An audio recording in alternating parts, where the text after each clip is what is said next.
Hi, my name is Samuel Chillaron, and this is my second 3-minute research report on a people-plant interaction research study. The study I chose is titled The Effect of Horticultural Community Service Programs on Recidivism. The authors are Megan Holmes and Tina Waliczek in the Journal of Hort Technology, published August 2019. I chose this study because it deals with prison populations, a group that I am interested in working with. Do offenders who complete community service in horticultural settings have reduced recidivism? This is an important question because the U.S. has the highest incarceration rate in the world. 1 in every 34 adults is under some form of correctional supervision, and over $50 billion a year is spent on jails, prisons, and parole systems nationwide. Recidivism is the repetition of criminal behavior that leads to incarceration, and it's a major factor contributing to our high incarceration rate. After 3 years, more than 4 in 10 prisoners are returned to custody. Lower rates of recidivism are found in individuals who engaged in vocational educational programming while incarcerated or on parole. Organized horticultural activities teach new skills that can be applied outside of prison. Can this help offenders reintegrate into society? This study used probation office records from the Hays County Probation Office in San Marcos, Texas.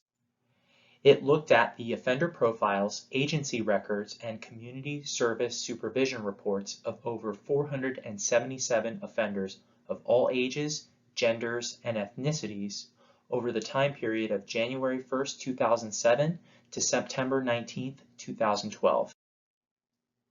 Data was collected using Microsoft Excel, recording the following coded variables: gender, ethnicity, age, degree of offense, number of community service hours completed per offender, the incidence of recidivism per offender, and the type of community service completed by each offender, either horticultural, non-horticultural indoor, or non-horticultural outdoor, and no community service at all.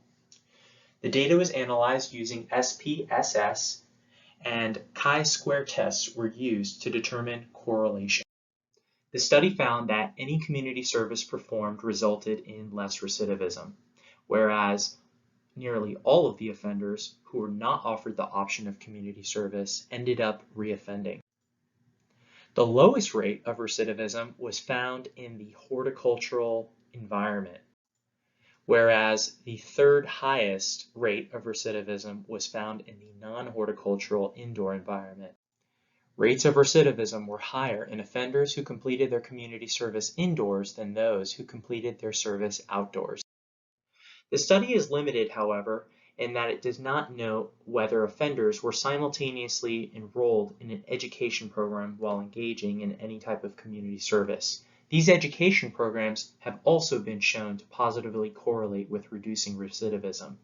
The study also does not conduct any interviews with offenders to learn more about their perspective on the community service activities. Furthermore, for some of the age groups, the sample sizes were relatively small.